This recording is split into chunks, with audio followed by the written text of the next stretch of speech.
Good morning, students. Today we are going to start with types of partnership. Yesterday we discussed about the various types of partners. Today we are going to discuss about the types of partnership. See, we classify partnership on the basis of two criteria. One criteria is on the basis of duration and another is liability, right? So on the basis of these two criteria, we classify partnership. So, see, on the basis of duration, partnership can be of two types. One is partnership at will, and another is particular partnership. See, partnership at will. When partnership at will is formed, it means you and your partner, they have formed an agreement, and this agreement does not have any validity for certain duration. This type of partnership, it exists as long as the partners of this firm want it to continue. ठीक है, जब आप agreement लिखते हो, agreement बनाते हो, चाहे वो रिटर्न अग्रीमेंट है चाहे वो ओरल अग्रीमेंट है, उस टाइम पर आपने पार्टनरशिप की ड्यूरेशन के बारे में कोई क्लॉज नहीं लिखा. Nothing is mentioned about the duration of the partnership. Okay, so this type of partnership, it exists at the will of the partners. It will continue as long as the partners want, and if any of the partner wants does not want to continue in this firm, he may give the notice of withdrawal, right? So when he gives the notice of withdrawal, this partnership will come to an end. Let us say there is a partnership firm of three partners, A, B, and C. C is going abroad, so he does not want to continue with the business. ठीक है, वो कहता है कि मेरे को अब बाहर चले जाना है, तो मैं आपकी फर्म में एज अ पार्टनर कंटिन्यू नहीं कर सकता. ठीक है, तो C will give notice to A and B. तो एज पर द अग्रीमेंट में यहाँ प्रोविजंस हैं जो इंडियन पार्टनरशिप एक्ट 1932, उसके अकॉर्डिंग सी को उसकी जो कैपिटल उसने कंट्रीब्यूट की हुई है उसके ऊपर जितना भी इंटरेस्ट बनता है, ठीक है, और बाकी जो भी उसके प्रॉफिट्स वगैरह का जो भी उसका हिसाब किताब है वो कर दिया जाएगा. उसके बाद बच गए A and B. They may continue with the partnership if they want, but they will have to you know put up a new agreement. कल को ए और बी में से बी जाना चाहता है तो ये पार्टनरशिप डिसॉल्व हो गई, अब ये पार्टनरशिप नहीं रहेगी. ठीक है, so the partnership which continues at the will of the partners is known as partnership at will. Next होती है बेटे particular partnership. It's clear from the name. Particular partnership बेटे वो होती है which exists for a certain time period कह सकते हो या फॉर सर्टन ड्यूरेशन कह सकते हो. ठीक है, कोई भी एक आपको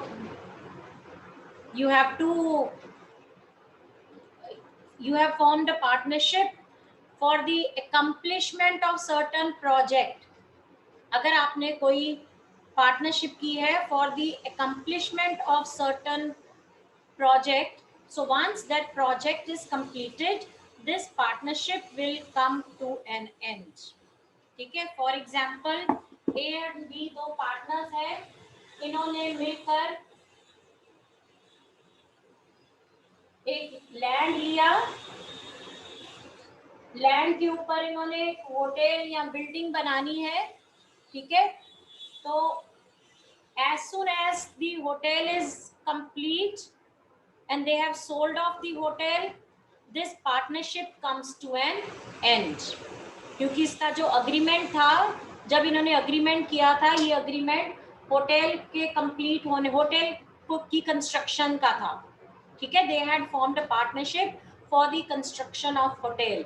सो once the hotel is constructed, this partnership will come to an end. So any partnership bete which is formed for the accomplishment of any project, the project could be export project, कोई भी आपने export का order लिया हुआ है, वो export हो गया, उसके बाद आपका पर्पस एकम्प्लिश हो गया, पार्टनरशिप एंड हो गई। या आपने कोई कंस्ट्रक्शन का लिया हुआ है, कोई भी प्रोजेक्ट आपने अगर लिया है और उसकी पार्टनरशिप आपने फॉर्म किया उसके अकम्प्लिशमेंट के लिए, या से for a certain period of time, जब कोई भी आपका एक बिजनेस है, आप प्रोडक्शन कर रहे हैं, से नोटबुक्स बना रहे हैं, जब आपने अग्रीमेंट बनाया पार्टनरशिप का, उसमें आपने लिख दिया duration of this partnership will be 10 years. So after the completion of 10 years, this partnership will come to an end. हाँ, अगर आप कंटिन्यू करना चाहते हैं आगे, तो नया अग्रीमेंट साइन करके यू कैन कंटिन्यू। ठीक है। So once the duration is expired और once the project is complete, mission is accomplished, the partnership, particular partnership comes to an end. Yes, partnership for producing a particular movie, yes, it can be particular partnership. अगर दो producers हैं मिलके, आपको मालूम है कि movie की production में बहुत ज़्यादा एक्सपेंडिचर आता है, ठीक है। एक बच्चे ने क्वेश्चन पूछा है, वेरी गुड क्वेश्चन अमीश, के can partnership for producing a movie be the example of particular partnership? So yes, why not. अगर दो प्रोड्यूसर्स हैं, दोनों ने मिलके पार्टनरशिप की है कि बहुत ज़्यादा महंगी मूवी है, तो हम दोनों मिलके प्रोडक्शन करते हैं, so they have contributed their money, they are contributing their resources. Once the movie is produced, it is sold, it is distributed, this partnership comes to an end. ठीक है। नेक्स्ट बेटे, हम पार्टनरशिप को classify कर सकते हैं on the basis of liability. ठीक है। लायबिलिटी के बेसिस पर partnership is of two types, one is general partnership and another is limited liability partnership. ठीक है, बहुत ध्यान से सुनना है बेटे। General partnership, general partnership simple partnership, जिसमें हर पार्टनर की लायबिलिटी अनलिमिटेड होती है। Every partner has unlimited liability. ठीक है। ऐसी पार्टनरशिप में बेटे, पहली बात, हर पार्टनर की लायबिलिटी अनलिमिटेड है। Partner has the right to participate in the management, right? And act of one partner is binding on the act of another partner. यानी जो पार्टनरशिप के हमने फीचर्स डिस्कस किए थे, जनरल पार्टनरशिप में वो सारे फीचर्स अप्लाई होते हैं। लायबिलिटी पार्टनर्स की अनलिमिटेड है, और वो लायबिलिटी इंडिविजुअल भी है और जॉइंट भी है। Control lies in the hands of all the partners. All the partners contribute to the capital, right? And mutual agency का feature भी यहाँ पर present है, यानी every partner is an agent as well as principal of the other partner. ठीक है। अब बात रही रजिस्ट्रेशन की। ऐसी पार्टनरशिप जो होती है, उसमें अपनी फर्म को रजिस्ट्रेशन करवाना, फर्म की रजिस्ट्रेशन करवाना ऑप्शनल है। It is not compulsory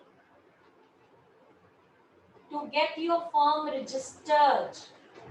registration का मतलब क्या होता है बेटे? जैसे आप अपने घर की रजिस्ट्री करवाते हैं या कोई व्हीकल लेते हैं, उसकी आरसी लेते हैं ना आप, आरसी मतलब रजिस्ट्रेशन कॉपी। ठीक है। रजिस्ट्रेशन का मतलब है कि ये गवर्नमेंट की किताबों में चढ़ गई है, गवर्नमेंट के रजिस्टर में आ गई है, यानी गवर्नमेंट की आईज में ये एग्जिस्ट कर रही है। तो जब आप अपनी फर्म की रजिस्ट्रेशन करवाते हैं, आपको एक रजिस्ट्रेशन नंबर दे दिया जाता है। सो अपनी हर कॉरेस्पॉन्डेंस में आप वो रजिस्ट्रेशन नंबर मेंशन कर देते हैं। ठीक है। लेकिन जनरल पार्टनरशिप में फर्म को रजिस्टर करवाना कंपलसरी नहीं है, इट इज ऑप्शनल। करवा भी सकते हैं, नहीं करवाना चाहते ना भी करवाओ। हाँ, अगर आप रजिस्ट्रेशन करवाते हो, आपको कुछ बेनिफिट्स मिलेंगे which we are going to discuss afterwards. लेकिन अभी के लिए आप इतना समझो, जनरल पार्टनरशिप वो है जिसमें हर पार्टनर की लायबिलिटी अनलिमिटेड है, जॉइंट भी है लायबिलिटी, इंडिविजुअल भी है। हर पार्टनर के पास राइट है पार्टिसिपेट करने का मैनेजमेंट में। हर पार्टनर के एक्ट दूसरे पार्टनर के एक्ट के ऊपर बाइंडिंग है, और इस फर्म की रजिस्ट्रेशन ऑप्शनल है, ठीक है। And the this firm is affected by the death, lunacy, insolvency, or retirement of other partners. If any of the partner dies, he becomes insolvent, he becomes lunatic, this partnership comes to an end. This is general partnership. आप ये कह सकते हैं जो partnership हमने अभी partnership के बारे में अभी पढ़ा वो जनरल पार्टनरशिप के बारे में ही पढ़ा था, ठीक है। सो बेटे उसके बाद हम करते हैं लिमिटेड लायबिलिटी पार्टनरशिप। अब लिमिटेड लायबिलिटी पार्टनरशिप का जो कंसेप्ट है वो इंडिया में बहुत पुराना नहीं है। It came into existence in 1991, ठीक है। क्या है लिमिटेड लायबिलिटी पार्टनरशिप? बेटे ये वो फॉर्म ऑफ पार्टनरशिप है जिसमें at least one member has unlimited liability, ठीक है। Where at least one member has unlimited liability, whereas rest may have limited liability. Getting my point? General partnership में बेटे हर partner की लाइबिलिटी अनलिमिटेड है, लेकिन limited liability partnership में कम से कम एक मेंबर की लाइबिलिटी अनलिमिटेड होनी चाहिए, बाकी सबकी लाइबिलिटी लिमिटेड हो सकती है। कम से कम एक मेंबर ऐसा चाहिए जिसकी लायबिलिटी अनलिमिटेड हो, यानी कल को बिजनेस डेट्स अगर बिजनेस एसेट से नहीं चुकाए जाते हैं तो उस पार्टनर के जिसकी लायबिलिटी अनलिमिटेड है उसके पर्सनल एसेट्स को सेल ऑफ करके बिजनेस के डेट्स को पे ऑफ किया जा सकता है, ठीक है। अब ये अब इसके बाकी फीचर्स क्या है? पहला फीचर पता चल गया, जैसे इसका था every partner has unlimited liability, उसमें क्या है? At least one person has unlimited liability, ठीक है। अब इसमें बेटे हमने ये किया था कि all the partners have the right to enjoy, all the partners enjoy the right of management and the act of one partner is binding on the act of another. लेकिन इस केस में बेटे जिन पार्टनर्स की liability limited है they do not have the right to participate in the management, वो management के affairs में पार्टिसिपेट नहीं कर सकते, जिसका मतलब ये बना कि वो सिर्फ साइलेंट पार्टनर ही रह सकते हैं। they can only be silent partners, cannot interfere in the decisions of the management, and moreover their acts do not bind the firm or other partners। अगर वो कोई डिसीजन लेते हैं उनके डिसीजन दूसरे पार्टनर्स के ऊपर बाइंडिंग नहीं होंगे, ना ही वो डिसीजंस फर्म के ऊपर बाइंडिंग होंगे, ठीक है। यानी उन्होंने कर्जा ले लिया थर्ड पार्टी से 10 लाख रुपए का, तो कल को ये कर्जा उनको ही चुकाना पड़ेगा, उनके ये बाइंडिंग नहीं है, दूसरे पार्टनर्स के ऊपर उनके एक्ट्स बाइंडिंग नहीं है, ठीक है। चौथी बात आई बेटे रजिस्ट्रेशन की। इसकी रजिस्ट्रेशन क्या है? ऑप्शनल। लेकिन जो लिमिटेड लायबिलिटी पार्टनरशिप है उसकी लायबिलिटी उसकी रजिस्ट्रेशन जो है it is always compulsory, it is compulsory, ठीक है। तो मैं लिमिटेड लायबिलिटी पार्टनरशिप के बारे में आपको यहाँ पर लिख रही हूँ, इसके कुछ फीचर्स। एटलीस्ट वन मेंबर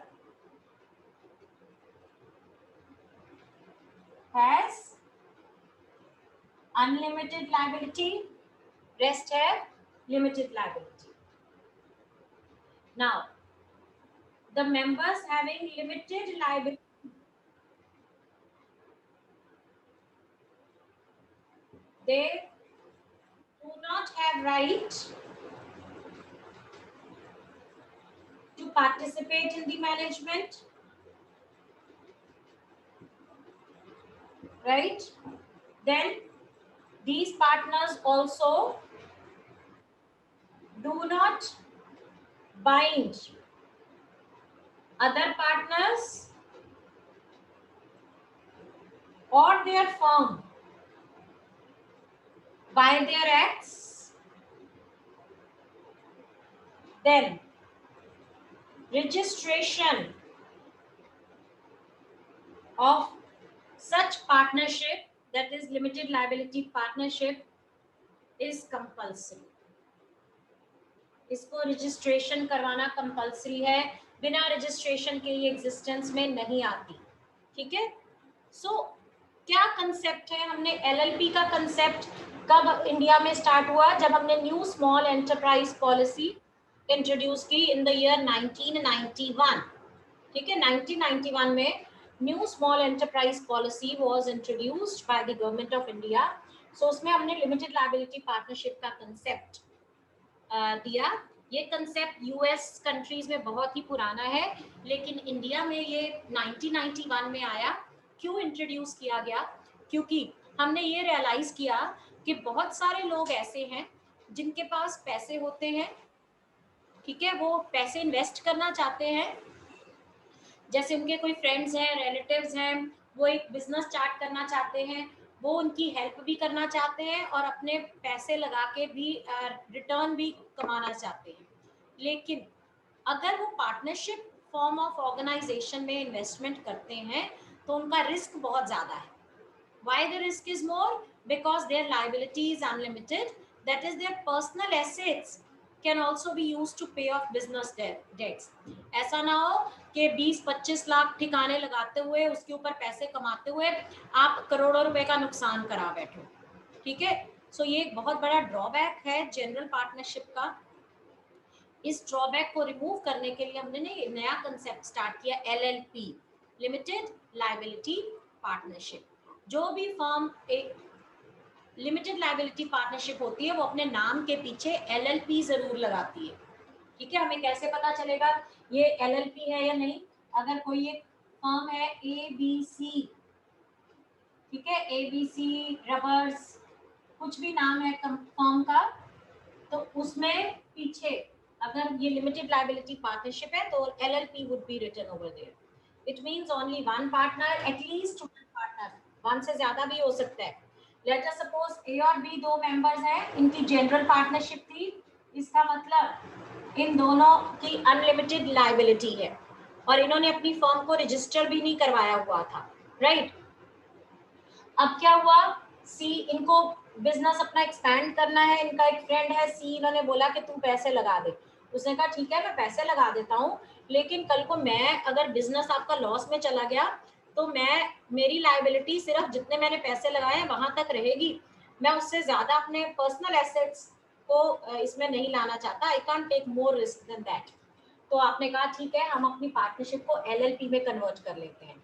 उसमें इनकी ऑलरेडी अनलिमिटेड लायबिलिटी है, सी एंटर कर गया, सी की लायबिलिटी क्या हो गई, limited.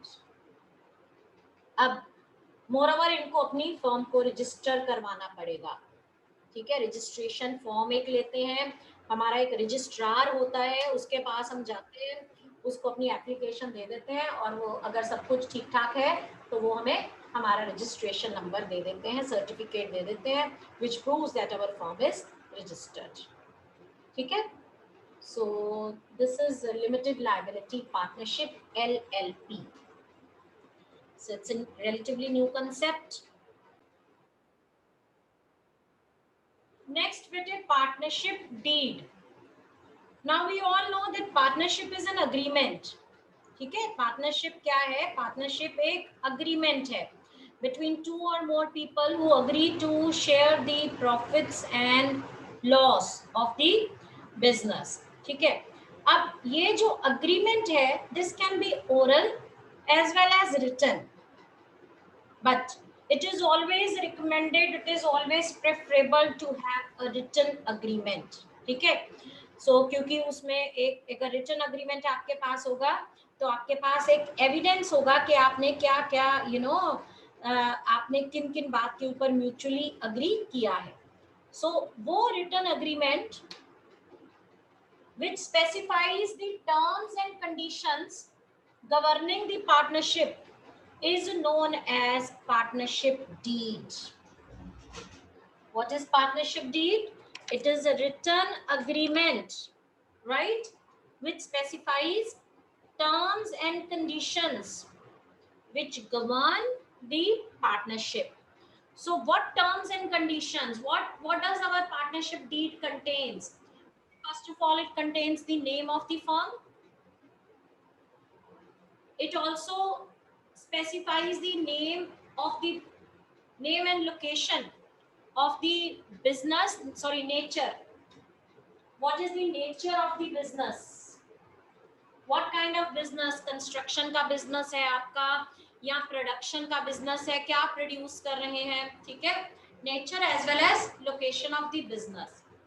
Then thirdly, if your partnership is a particular partnership, then duration of the business.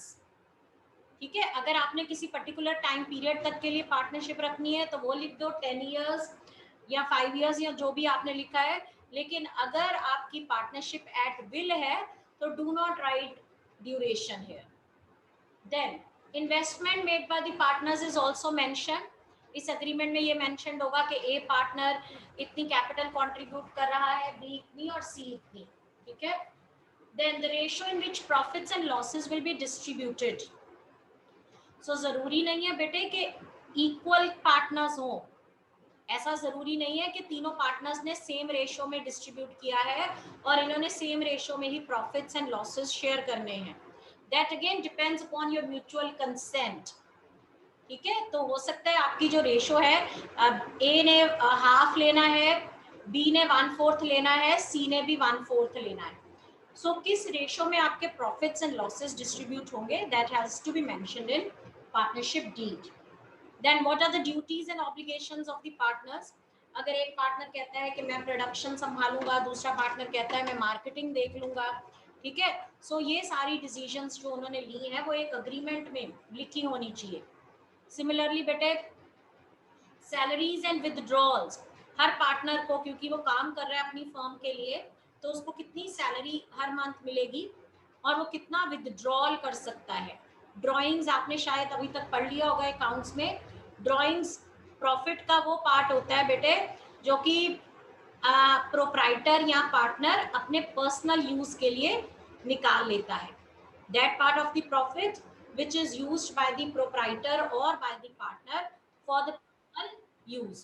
So कितनी ड्राइंग्स अलाउड हैं ये हम पार्टनरशिप डीड में लिख देते हैं. सो इसके अलावा बेटे, अगर कोई नया पार्टनर आपने कल को एडमिट करना है तो किन टर्म्स पे उसको एडमिट करना है, या कोई पुराना पार्टनर रिटायर होना चाहता है तो उसके लिए क्या टर्म्स एंड कंडीशंस रहेंगी, या कोई पार्टनर आपके कहे के अकॉर्डिंग आपके साथ डिसलॉयल होता है, उसको आप एक्सपेल करना चाहते हैं, निकालना चाहते हैं, तो उस टाइम पे उसको किस तरह से ट्रीट किया जाएगा, यानी उसको कितने क्या देके उसको पार्टनरशिप फर्म में से निकाला जाएगा. सो और इसके अलावा और भी बहुत सारे मैटर्स होते हैं. तो जो भी आपके अग्रीमेंट हुआ है वो आप एक रिटन फॉर्म में जब आप दे देते हैं उसको कहते हैं partnership deed. So going by these, don't you think it is always advisable to have a written agreement? अगर आपने आपस में सोच लिया ठीक है मैं प्रोडक्शन देख लूंगा, तू मार्केटिंग देख लेना, ओरल कह दिया, कल को कोई भी मुकर सकता है, मैंने तो ऐसा कहा ही नहीं था. So such things, in order to avoid such disputes, it is always preferable to have a deed. What is deed? It is a written agreement of partnership, ठीक है, which contains the terms and conditions governing the partnership. Right बेटे?